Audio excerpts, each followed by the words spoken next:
বিগত আমাদের মাননীয় প্রধানমন্ত্রী খালেদা জিয়া প্রধানমন্ত্রী ছিলেন এবং মান্নান ভূঁইয়া সাহেব ছিলেন এলজিআরডি মন্ত্রী ছিলেন। এই প্রতিষ্ঠানগুলোতে ব্যাপক টাকা দিয়েছিলেন। এই টাকাগুলো যদি না আসতো এই প্রতিষ্ঠান ধ্বংস হয়ে যেত। আপনারা জানেন পরে ফ্যাসিস্ট সরকার এই সুন্দর এবং গ্রাম বাংলা মানুষের উন্নয়ন কিভাবে ব্যাহত করা যাবে এর লক্ষ্যে এই প্রতিষ্ঠান ধ্বংস হওয়ার লক্ষ্যে একটু বাড়ি খামার সৃষ্টি করেছিলেন। সৃষ্টি করে আজকে আমাদের ইস্যুর অবস্থা চরম একটা খারাপ অবস্থা দিয়ে চলে গেছেন। আজকে আপনারা সবাই জানেন এই দেশের ইরিগেশনের উন্নয়ন, কৃষকের উন্নয়ন, বাংলাদেশের জাতীয়তার উন্নয়ন, গণতন্ত্রের উন্নয়ন, গ্রামের মানুষ স্বনির্ভরতার উন্নয়নের কাজ করে গেছেন শহীদ প্রেসিডেন্ট জিয়াউর রহমান সাহেব। আমরা আশা করতেছি দীর্ঘদিন পরে আগামী দিনে শহীদ প্রেসিডেন্ট জিয়াউর রহমান সাহেবের গড়া দল বাংলাদেশ জাতীয় দল যদি ক্ষমতা আসেন অবশ্যই আমরা বাংলার মানুষ আমাদের মুখে হাসি ফুটবে, কৃষকের ন্যায্য অধিকার ফিরে পাবে, দেশের মানুষ গণতন্ত্র পাবে, যারা আমরা ইসলামী মূল্যবোধে যারা রয়েছি তাদের ধর্মে তারা চলাফেরা করতে পারবেন, সবার সার্বিক উন্নয়ন হবে। সেই আশা লক্ষ্যে আমরা আগামী দিনে আমরা আশা করব বাংলাদেশ জাতীয় দলের আগামী দিনে শুভ আগমন আসুক। সম্মানিত সুধীমণ্ডলী, আপনারা জানেন এই বড়গাম ইউসিসে নাটোরের জেলার মধ্যে আমাদের এটা শুরু হয়েছে ৭৭ সালে। হওয়ার পর থেকেই আমাদের বাংলাদেশ জাতীয় দল বিএনপির পক্ষে নির্বাচন কোনো ব্যক্তি এখানে আসতে পারেন নাই। আপনারা জানেন এই বড়গাম থানার সবচেয়ে জনপ্রিয় নেতা ছিলেন সানাল্লোর বাবু, ওই সময় উপজেলা চেয়ারম্যান ছিলেন। ওনার নেতৃত্বে আমি জানেন ভাইস চেয়ারম্যান ভোট করেছিলাম।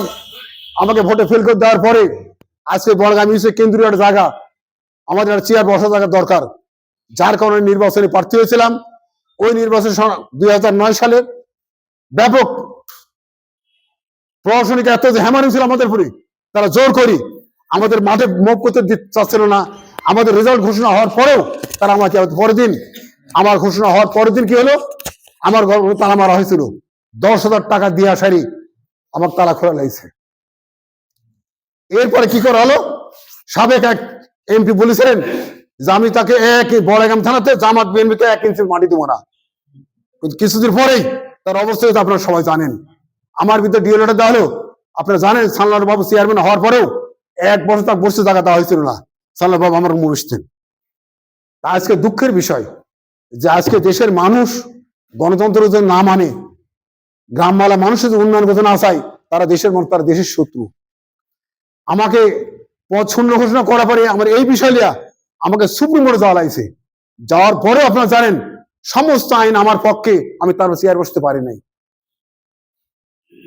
আসার পরে কি হলো, এই প্রতিষ্ঠানে উনি অন্যায় ভাবে জোর করে বুকের উপর বসা পরে প্রথম একটা ঘটনা দেখেন কি করছে, আমার ইউসিসির টাকা কাটতে, আমার বাবার টাকা না, আপনাদের টাকা।